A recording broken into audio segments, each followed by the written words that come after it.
Módulo 3. Plan de estudios de la especialidad en medicina interna, cardiopatía isquémica.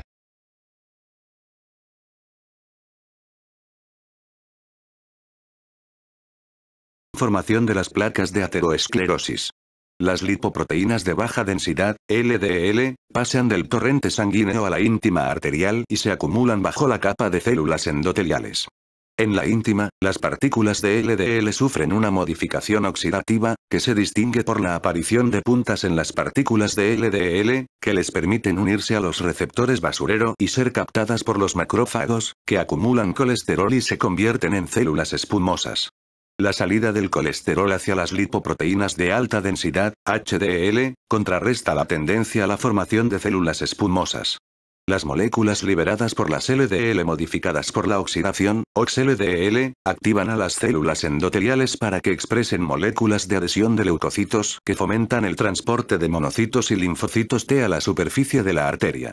Las quimiocinas estimulan a los monocitos y a los linfocitos T a migrar a la íntima, donde los monocitos se diferencian en macrófagos. Aunque muchos macrófagos se convierten en células espumosas, algunos se activan, lo que origina la liberación de citocinas proinflamatorias, eicosanoides, radicales y proteasas. Los linfocitos que entran por mecanismos similares a los de los monocitos son capaces de reconocer los antígenos locales, como los componentes de las LDL, que les son presentados por células presentadoras de antígenos, células dendríticas y macrófagos, que expresan moléculas del antígeno leucocítico humano. Se activan los linfocitos T cuyos receptores pueden reconocer los antígenos locales, lo que conduce a la liberación de gran cantidad de citocinas que activan los macrófagos y aumentan la inflamación vascular. Rotura de la placa y aterotrombosis. La placa aterosclerótica avanzada tiene un núcleo central con lípidos, especialmente colesterol, células vivas y muertas, material necrótico de las células espumosas muertas y sales de calcio. La placa está cubierta por un capuchón fibroso formado por miocitos lisos y colágeno, producido por los miocitos, cubierto a su vez por una capa intacta de células endoteliales. Las células inflamatorias, macrófagos, linfocitos T, mastocitos, células dendríticas y, ocasionalmente, linfocitos B, se mezclan con estos componentes y son especialmente abundantes en las regiones del hombro de las placas, donde las fisuras, también denominadas roturas, pueden exponer el material nuclear trombógeno, por ejemplo, lípidos, colágeno, factor tisular, a los componentes de la sangre. Este acontecimiento pone en marcha la agregación plaquetaria y la coagulación humoral, lo que conduce a la formación del trombo en el punto de la fisura. Los trombos pueden aumentar de tamaño sin desplazarse hasta obstruir el flujo sanguíneo o desprenderse y causar una embolia. Angina de pecho y cardiopatía isquémica estable. Definición. La mayor parte de las veces, la cardiopatía isquémica se debe a la obstrucción o a la estenosis de una o más arterias coronarias por placas ateromatosas. La obstrucción puede ocasionar isquemia e infarto de miocardio con síntomas asociados de angina, disnea, insuficiencia cardíaca, complicaciones arrítmicas y, en última instancia, la muerte. La angina de pecho suele ser consecuencia de un desequilibrio entre aporte y demanda. Una actividad incrementa el trabajo cardíaco, o demanda, con mayores frecuencia cardíaca, presión arterial, contractilidad y tensión de la pared del ventrículo izquierdo, mientras que las arterias coronarias estenosadas no son capaces de intensificar el flujo anterógrado, o aporte, en respuesta al aumento de la demanda. Habitualmente, este desequilibrio produce dolor torácico de intensidad y duración variables. La angina de pecho suele definirse como una molestia en el tórax o en zonas adyacentes, causada por la isquemia miocárdica. A menudo la angina se describe de manera incorrecta como dolor torácico. Pero el término angina procede de un neologismo formado con dos palabras latinas, angora nini, que literalmente se traduce por miedo a perder la vida, desde el pecho, según la descripción original de Everden de 1768. Si Everden hubiera querido referirse al dolor torácico, probablemente habría utilizado el término latino dolor pectoris. Clasificación de la angina de pecho. La escala de la Canadian Cardiovascular Society se utiliza mucho. Clasifica la angina de pecho en 4 grados, de leve, clase 1. Angina que se produce solo durante la actividad física intensa o prolongada, a grave, clase 4. incapacidad de realizar cualquier actividad sin sufrir angina, o angina en reposo, que recogen todo el espectro de la angina, desde la estable hasta la inestable.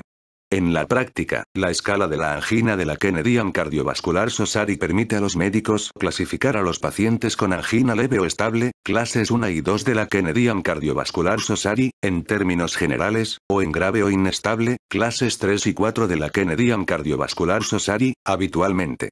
A efectos de clasificación, las personas con cardiopatía isquémica estable suelen presentar síntomas de las clases 1 y 2 de la Canadian Cardiovascular Society, generados habitualmente por el esfuerzo. Otros sistemas de clasificación incluyen una escala de actividad específica, basada en el coste metabólico de determinadas actividades, y una puntuación de la angina, que integra los datos clínicos y la cronología de la angina con los cambios electrocardiográficos, electrocardiograma, y ofrece una información pronóstica independiente que va más allá de la que aportan la edad, el sexo, la función ventricular y la anatomía de las coronarias. La angina es la expresión clínica más frecuente de la isquemia miocárdica. La isquemia, que aparece rápidamente cuando se desequilibran el aporte y la demanda de oxígeno en el miocardio, puede ponerse de manifiesto clínicamente de muchas formas aparte de la angina, desde la ausencia de síntomas, por ejemplo, la isquemia miocárdica silente, hasta la angina inestable, el infarto de miocardio o la muerte súbita de origen cardíaco. Puede permanecer estable durante muchos años en determinados pacientes, o evolucionar rápidamente con un cambio brusco de la frecuencia o la cronología en unos días o semanas. A la inversa, la ateroesclerosis, que es la causa más habitual de isquemia miocárdica, puede evolucionar durante años sin ninguna manifestación de isquemia. Al contrario que la complejidad patógena inherente a los diferentes mecanismos que se asocian a la rotura repentina, la fisura o la erosión de la placa en pacientes con síndrome coronario agudo, la patogenia de la angina estable crónica es, en comparación, aparentemente menos complicada y heterogénea, porque es una consecuencia del desequilibrio entre el aporte y la demanda miocárdicos.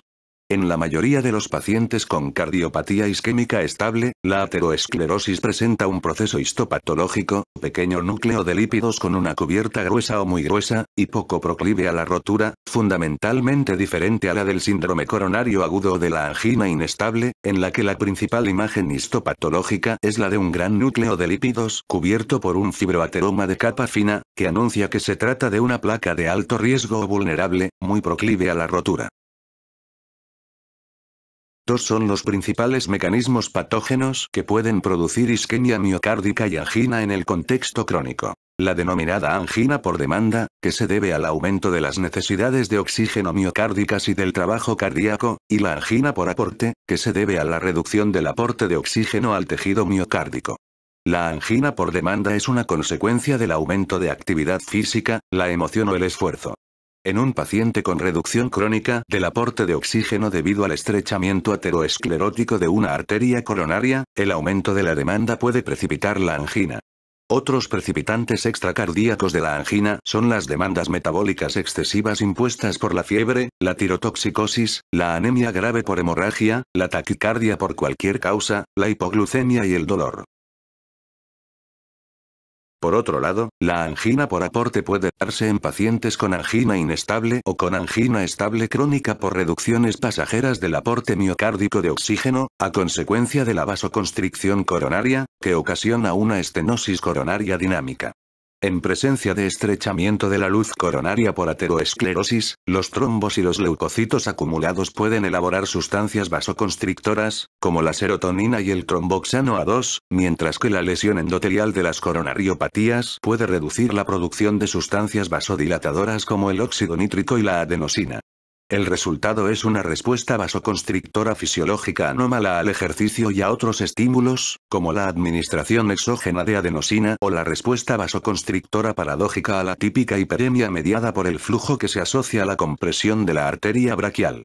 En algunos contextos clínicos, los pacientes con arterias coronarias normales o con estenosis que no limitan el flujo pueden presentar solo obstrucción dinámica, que puede causar isquemia miocárdica y dar lugar a una angina en reposo, angina variante de Prinzmetal. A la inversa, en pacientes con obstrucción fija severa del flujo coronario basta con un pequeño aumento de la obstrucción dinámica para que el flujo sanguíneo disminuya por debajo de un nivel crítico y se produzca isquemia miocárdica. La base fisiopatológica de la angina y la isquemia en pacientes con cardiopatía isquémica estable tiene implicaciones importantes para la selección de los antianginosos.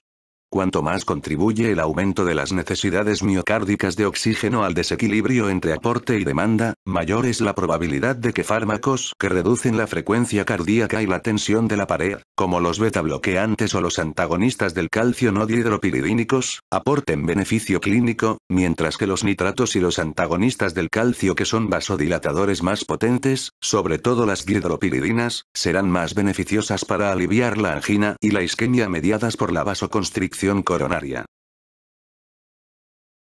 Aunque la causa más habitual de cardiopatía isquémica es el estrechamiento ateroesclerótico de las arterias coronarias que produce una obstrucción que limita el flujo de sangre epicárdico, la enfermedad coronaria obstructiva también puede tener causas no ateroescleróticas, como las anomalías congénitas de las arterias coronarias, el vasoespasmo, los trayectos intramiocárdicos, la arteritis coronaria asociada a vasculitis sistémicas y la enfermedad coronaria inducida por radiación.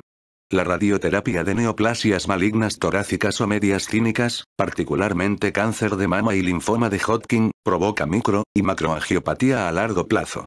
En mujeres con radiación de cáncer en la mama izquierda, en comparación con las que reciben radiación de cáncer de mama derecha, se registra un incremento de 4 a 7 veces en la incidencia de estenosis coronaria de alto grado, clínicamente significativa, en la arteria coronaria descendente anterior media y distal. También puede haber isquemia miocárdica y angina de pecho en ausencia de enfermedad coronaria obstructiva, como en el caso de la valvulopatía aórtica, la miocardiopatía hipertrófica y la miocardiopatía dilatada idiopática. Además, la cardiopatía isquémica puede coexistir con estas otras formas de cardiopatía.